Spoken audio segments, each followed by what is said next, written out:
true freedom. I stood at the edge of a new year, the morning sun spilling over the Utah mountains like the slow, deliberate turning of a page. The world moved, as it always does, chasing the elusive comforts of wealth and security. But I wasn't part of that rat race, not entirely. While the rest hurried into their routines, I lingered and thought, listening for the quiet whisper of the universe. What now? What next? My questions weren't heavy, but alive, brimming with anticipation and possibility. I've never been ordinary, though I stopped trying to explain that to anyone long ago. It's not that I think I'm better. I just seek something different, to stretch, to grow, to touch the unseen fabric of existence. Most people look at life and see tasks. I see threads, weaving patterns I yearn to understand. Writing, painting, pondering, these aren't hobbies to me. They're flight. Every stroke of my pen or brush feels like a wing beat toward freedom. Freedom. That's the word that sings in me, not freedom to escape life, but freedom to embrace it on my terms. The world has its maps, its expectations of what a man approaching the final chapter of their life should be. I don't follow any of that. I don't measure my days in dollars or applause, but in the weight of what I've learned, created, and the lives I've influenced. The work itself is the reward, the pursuit, the proof of life. Why? People ask me, sometimes bemused, sometimes skeptical. What are you trying to accomplish? When do you find time to sleep? Why push so hard? But I'm not pushing against anything. I'm pulling myself towards something. I want to know, to really know, the mysteries of heaven, the secrets of the soul, the currents of energy that connect all things. It isn't ambition that drives me. It's curiosity, the holy kind that whispers, there's more. Keep going. It hasn't always been easy. The voices in my head, they've been loud at times. You're not smart enough. You're too old. People will laugh at you. You're just trying to get attention. Something is wrong with you. But I've learned to answer them with quiet defiance. Keep walking, I tell myself, step by step. Even when the path is steep, I am happy with who I am. And when I stumble, and I do, I look up, catch the light breaking through the clouds, and feel the assurance. You're not alone. Keep going. There have been miracles, of course. Heaven's fingerprints are everywhere in my story. The unexpected solutions, the sudden clarity, the moments when the impossible bends just enough to let me through. Like the time my thesis nearly fell apart, and somehow, piece by piece, I built the system I needed from scratch to make it successful. Or the countless times I've faced a mountain of doubt and found, to my surprise, that my faith was stronger than the climb, encouraged by that still small voice. The only way to overcome discouragement is through determination. People have called me strange, weird, a dreamer. Others try to label me or put me in a box, but to no avail. I wear those words and labels like a badge. I don't need others to understand.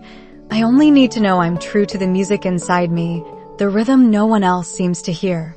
They ask, you're a human being, not a human doing. Why work so hard? And I smile in response. Because to not work, to not stretch, to not create, that's the true impossibility. For me, the real joy in the journey is about becoming. I'm not just chasing knowledge, I'm chasing wisdom, that rare and fleeting thing that lives beyond the margins of books. And wisdom doesn't come cheap. It demands long hours, early mornings, and a willingness to be alone, not lonely, but alone. In those quiet hours, before the world wakes, I find the stillness where inspiration lives and have learned that God's faithfulness to me is as the dawn of a new day. Therefore, in return, I strive to fill my days, not with busy work, but with purpose, and that makes all the difference. Life has not been without its challenges. Most people don't understand, and that's fine. I don't live for their approval. I live for the moments when the veil lifts just enough to reveal a sliver of truth. I live for the small victories, the whispered confirmations, the joy of creating something that has never existed before. I live for the stretching, the reaching, the becoming. And now, as the new year unfolds, I feel it again, that deep, abiding readiness. I've come so far, grown so much, but I know there's more, always more. More to learn, more to give, more to become. The path ahead is uncertain, but that doesn't matter. I have wings and the sky is calling. Let's see how far we can go, I whisper, not to anyone in particular, but to the universe itself. And then, with the quiet resolve of someone who knows exactly who they are, I take the next step. I move through my days as though the world is a vast and infinite ocean, each ripple a possibility, each current a beckoning call. I learned long ago that limits are illusions, born of fear and doubt. And now, with every breath, I challenge those illusions and limiting beliefs, reaching beyond what is seen, beyond what is known. Each morning, at the quiet hour of 5 a.m., I step out into the crisp air, the world still wrapped in the softness of dawn. I walk 3 miles, not just for the exercise, but because the universe speaks clearest in the stillness. This is my sacred time, before the noise of the day, before the demands of the world settle in. Here, beneath the fading stars, inspiration flows freely, like a river with no end. My routine is deliberate, my focus sharp. I study scripture not as a chore, but as a dialogue, a conversation with eternity. Weekly, I visit the temple, a place where the divine feels close, tangible, and real.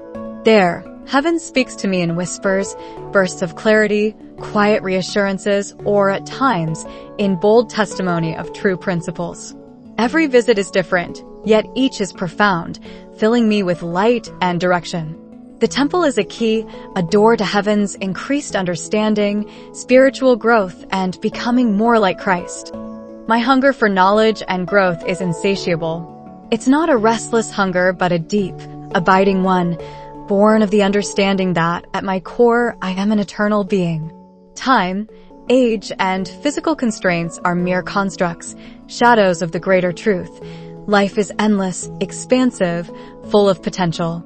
Every step I take, every thought I nurture, is a movement toward that infinite horizon.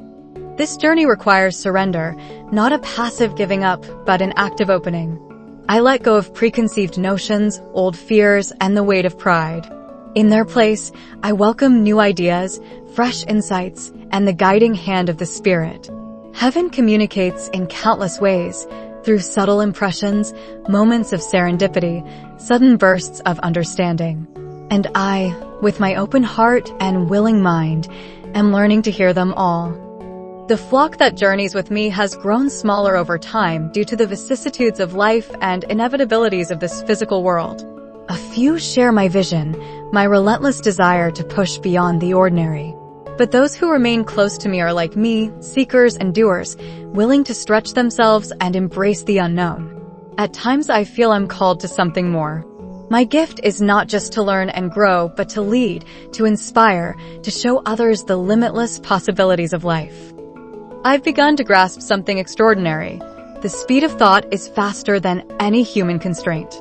With a focused mind and an open heart, I can reach into realms unseen, pulling wisdom and insight from places most people never imagine. There are no barriers, no walls between me and the knowledge of the universe, only the willingness to believe, to imagine, and to act. Each day, my understanding deepens.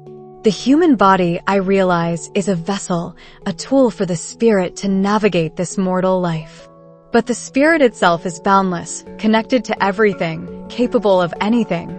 I see myself as a son of God, a being of light and potential, yet still on the path toward that perfect realization. I'm not there yet, and I know it.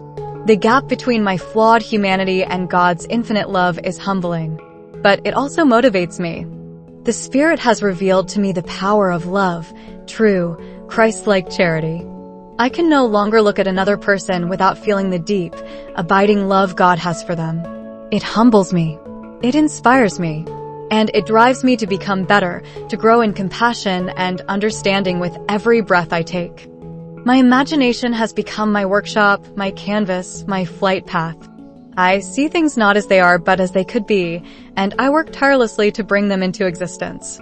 I create paintings, writings, ideas. They are manifestations of the faith and understanding that burn within me.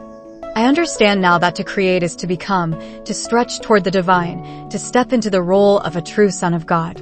As I move forward with purpose, every thought, every action, every intention is aimed at growth, at learning, and at loving. I see no end to what I can achieve, no limit to what I can become. For me, true freedom is not a destination, but a way of being, freedom to be myself, to be more, to become everything God intended for me to become. Eternity is now and it beckons me. As I stretch my wings of intention, I know I'm ready for my next step, unafraid,